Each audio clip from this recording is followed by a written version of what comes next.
Good morning and welcome to Sunday Special, Dr. Lamba explains Sikhism. Today we are going to talk about a feature of Sikhism that has practically no parallel. Rather, it's a combination of the various rituals and different things. And that is the ceremony of Anand Karaj, but I will take up just one aspect of it. That is the marriage hymns that are recited when the ceremony is being taken. Now the word used is lava. Lava is a plural of word laav. Laav is a circle. So lava are the four hymns, sacred hymns called Shabads of the Anand Karaj, which is Sikh marriage ceremony. And they form the central part of the marriage ceremony. Until those four hymns are sung, marriage can never be completed. These central Shabads, or the sacred hymns, are the key elements, and they are in Guru Granth, the most holy scripture, on page 73 and 74.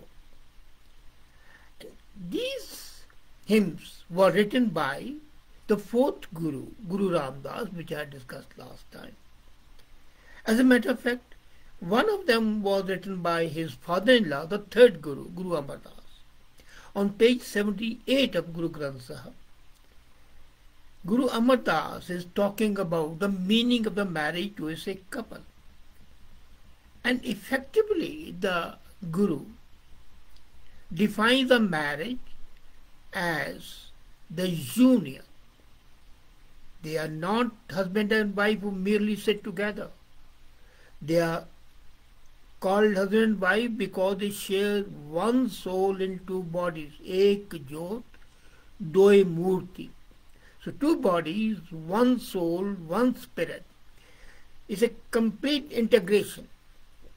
Rather, is the outer manifestation of Ardhanari Vastu. Thus, the partnership of marriage is given a special meaning in Sikhism. It's a new dimension. And for a union of marriage to be successful, two personalities have to merge into one, a spiritual bonding. And that's what Shiva did in Ardhanari Shivas. The Guru, through these four hymns, gives Sikh couple spiritual guidance for the life together. He tells the Sikhs the four golden rules of the marriage. These hymns instruct them about the rules which start very early in their life. And these hymns inform how the couple as a team has to first begin by following the path. And the path is of righteousness as well as sinlessness.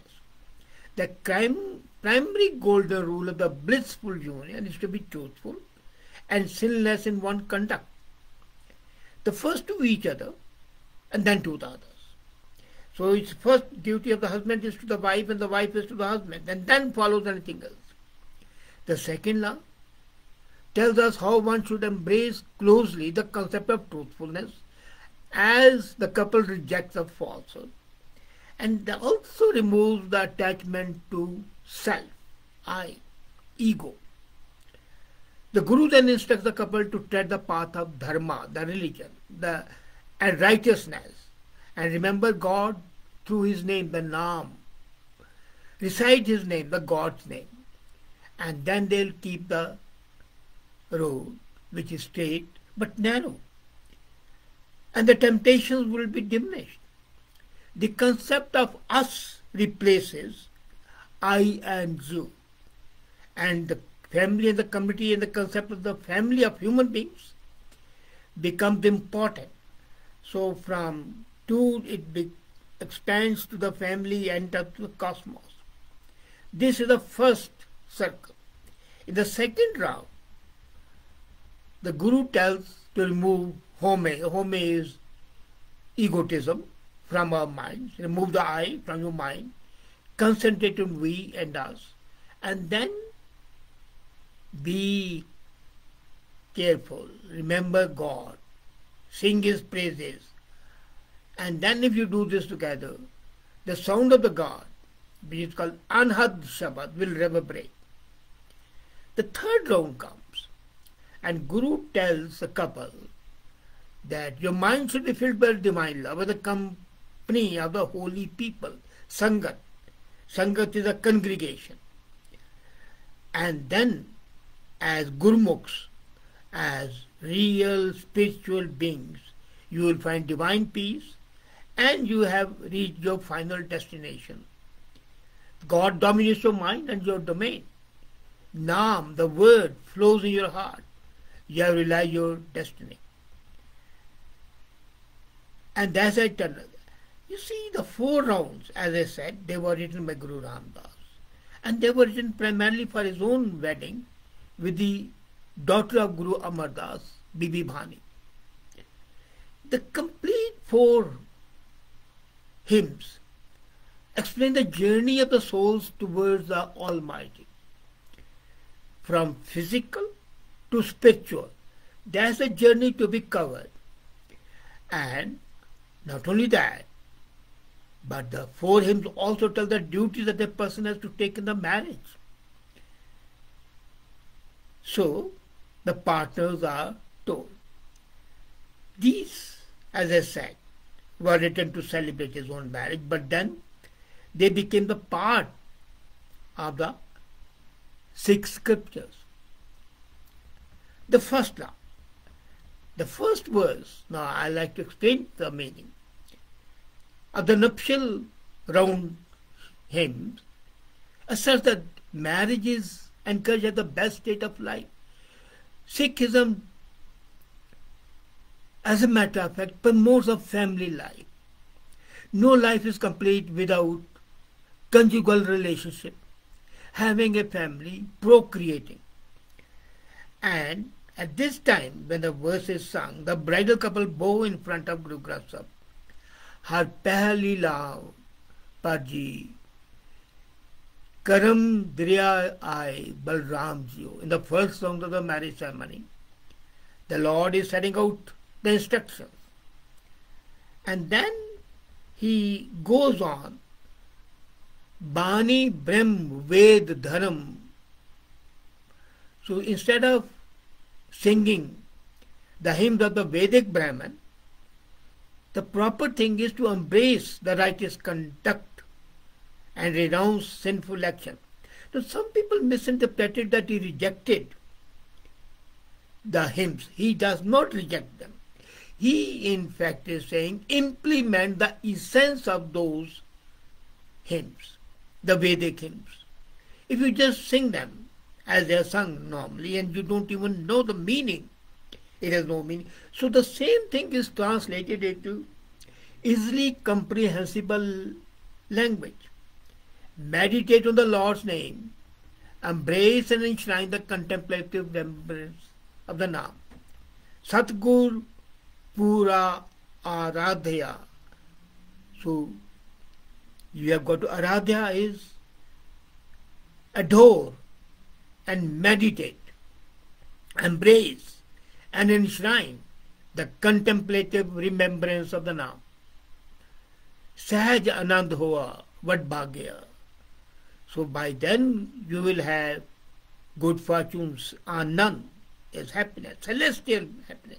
Sahaj Anand is celestial bliss you will attain it. And God would be in your hand. So then this pehli laav, the marriage ceremony has begun.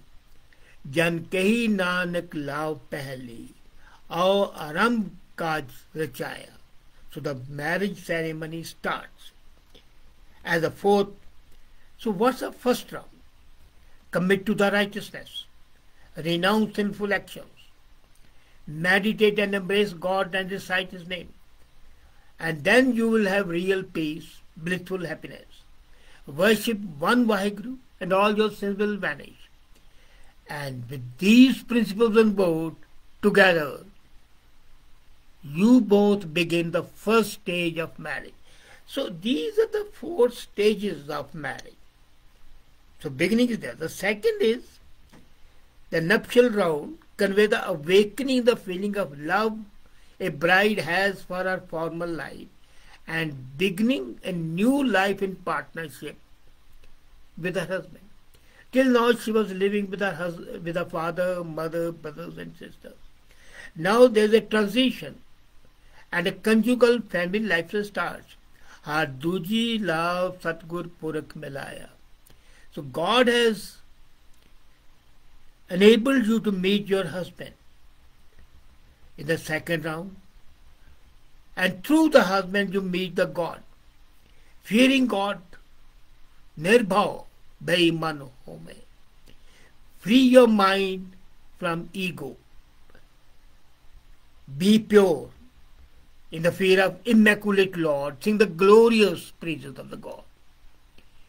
Master of the universe. Because when you sing the name of the God, you are thinking and merging with the Almighty. And antar bahar prab eko mile har jai mangal gaya. So within and without, there is only one God. And when both of you meet together, you are the humble servants of the God, and you should then sing the joys of life. Jan Nanak duji laav chilai, Anand Shabad vajaya. So now the second laav is complete, the second round is complete, and the divine sounds are emanating, sending you to a state of blissfulness. So if I've got to summarize it, I'll say, this is the second step. The partners have to advance towards the true Guru, the God, the spiritual destiny of all human beings. God, the Guru, is the premier being, the enlightener. But you have got to live only in the fear, only one fear, the fearless God, and no one else. Live in the hukam, in the order. Clean your filth of ego, and with the humility before God, present yourself. The result, you will have perpetual bliss together, and you will feel on the top of the world. And in the second round, the divine music, Anand Shabad, will resound. Then comes the third round. The third nuptial ring declares the bride's detachment from the world. So first was detachment from the family. Now it's a detachment from the world and the outside influence. The wife has to become deeply devoted to her husband, wishing only to live for him. And these verses being sung as the bride and the groom, joined by the palwa, that cloth, the wedding shawl, walk around Guru. Ha tiji laav mancho bhai. Your mind is filled with the divine love. And God, you are on the process of finding God. The immaculate God would be found by singing the glorious praise of the God. Sant jana vad bhagi gaya. So the humble saint, the great fortune again is that they are singing. So the name of the God will contemplate with you. Basically, is spiritualism premating the conjugal relationship. Possibly in no other religion, they think that you can find the spiritual salvation in conjugal relationship. Here, the shades of conjugal and the spiritual merge. And this is the third. And if you have to summarize it, Guru is saying that your mind should be filled with a divine love. There has to be great anticipation and expectation in the minds of those cosmic travelers. So you are not an ordinary traveler, you are cosmic traveler. You are in the company of the saintly people that will calm you. And when you meet the holy congregation, the Sangat, that's your good fortune. So Sahaj path is an easy way. Guru instructs that both of you together praise the word of the God, the holy Bani, recite Gurbani. And this Naam, this word will vibrate and resound in your hearts. And in this spirit, state of bliss, your unique destiny will be realized. And knowing your future destiny, divine love would be awakened within you. And then comes the fourth verse. This is a spiritual union of love and devotion where there cannot be a thought of separation. And you will find from the beginning to the end, the thought of separation, divorce is not there.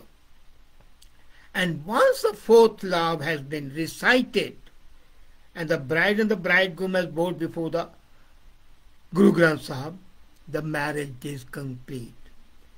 This is like the Christian, I pronounce you man and women.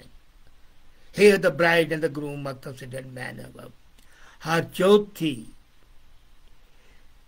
love mein sahaj Balram ji. In the fourth round of the marriage ceremony, the mind becomes blissful, having found the Lord. The Lord is the husband and Lord is the God. This is a mixture. The husband thinks wife to be his better half. The wife thinks husband to the level of a demigod. So the Guru's disciple similarly makes a God with intuitive ease when surrendering sweetly the mind, soul and body. This is a surrender not only of the body when the husband and wife live together, there is a surrender of body by each other. So God seems sweet to you. Manchinde falpaya. The heart's mind has become fruitful and you have attained your desire. This is the culmination of that. Har Prabh Thakur Kaj Rachaya. So God has blended the bride with the heart blossoms in the illumination. And this whole ceremony has been there because of the blessing of the God. Har Prabh Thakur Kaj Rachaya. If God had not wanted it, this Kaj, this work, this union would not have taken place.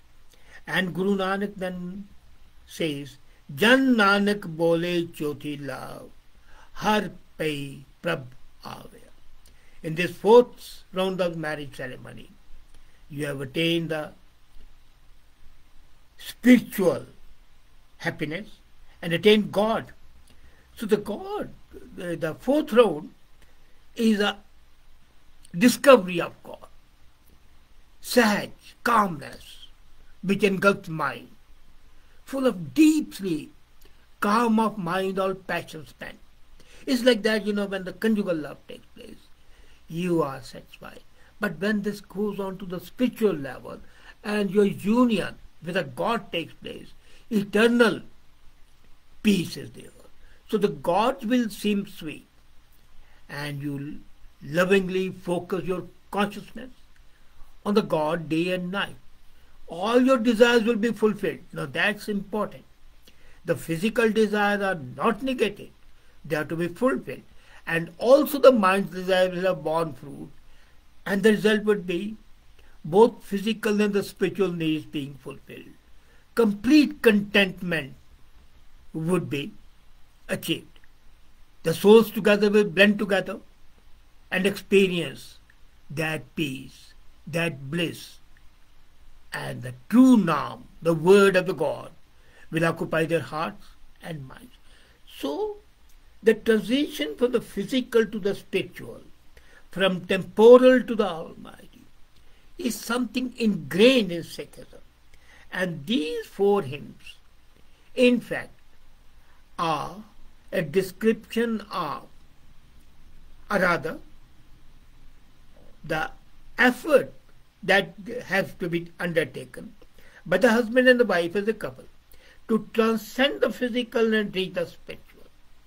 And the way is through recitation of the name, going to Sangat, meeting holy people, but at the same time attending to each other. So this is basically what we call the balance. It's not the balance of the life and the work, or the family and the work. It's a balance between the physical and spiritual. You do not negate the physical. You do not negate the spiritual. You do not negate the worldly. You do not negate the otherworldly. You combine and give equal attention to each other because they support each other. Without the spiritual mooring, your ship would be sunk. And without spiritual, without the physical needs being satisfied, you cannot achieve the spiritual depths and the spiritual heights. So this is a synthesis. And that's why I say this is an exceptional quality in Sikhism, that there's a synthesis of physical, of the spiritual, of the material, and of the ultimate bliss, peace, calmness, where you are at peace with yourself, most important, with the Word and with the Almighty. So this is the start of the life, but the end has been foretold, and that is eternal bliss, spirituality underlying the physical and the worldly needs. Thank you.